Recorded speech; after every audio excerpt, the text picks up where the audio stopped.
খুলনা ডুমুরিয়ার ১ নং ধামালিয়া ইউনিয়নের সংরক্ষিত ৪-৫ আসনের মহিলা ইউপি সদস্য আফরোজা বেগমকে ঘিরে দুর্যোগ ব্যবস্থাপনা কর্মসূচির আওতায় গ্রামীণ অবকাঠামো উন্নয়ন প্রকল্পের বরাদ্দে ২,৫৪,০০০ টাকার পুকুর চুরির নিউজ প্রকাশিত হওয়ার পর ১ নং ধামালিয়া ইউনিয়নের সংরক্ষিত মহিলা আসনের ইউপি সদস্য আফরোজা বেগম প্রকাশিত সংবাদের নিন্দা ও প্রতিবাদ জানিয়েছে। এই এলাকার কিছু ভুক্তভোগী জনগণ গণমাধ্যমকে ডেকে ভুল ব্যাখ্যা দিয়েছে, এর জন্য আমি তীব্র নিন্দা জানাই। ১ নং ধামালিয়া ইউনিয়নের সংরক্ষিত মহিলা আসনের ইউপি সদস্য আফরোজা বেগম বলেছে, দুর্যোগ ব্যবস্থাপনা গ্রামীণ অবকাঠামো প্রকল্পের কাবিটা কাবিখার উন্নয়নের কাজ চলমান রয়েছে।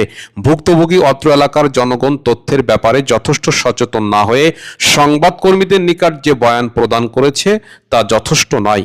২,৫৪,০০০ টাকার যে প্রকল্পের কাজ আমরা হাতে নিয়েছি তা এখনো চলমান রয়েছে। আমার নাম মঞ্জুর রহমান গাজী। আচ্ছা, কি এই যে ঘাট নিয়ে ইতিমধ্যে এই এলাকার লোকজন বলেছিল যে মেম্বার সাহেব দুর্নীতি করেছে।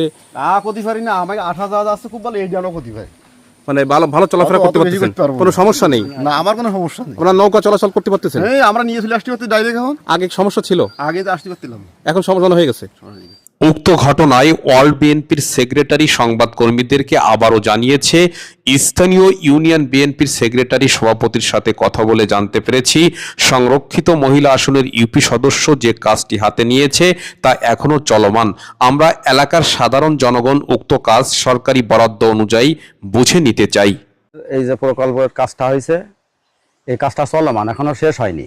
ঠিক আছে, আমি জানি যে শেষ হয়ে গেছে, কিন্তু এখন পরে শুনলাম যে কাজটা এখনো শেষ হয়নি, চলমান। এখন আমি গতকাল আমার এখানে স্থানীয় নেতৃবৃন্দ যারা ছিল, আমার ভাই বিকাশ ছিল, তাদেরকে নিয়ে স্থানীয় এখানে ঘের মালিকদের সাথে গতকাল বসছি যে আপনাদের এখানে কাজ পুনরায় করা লাগবে কিনা।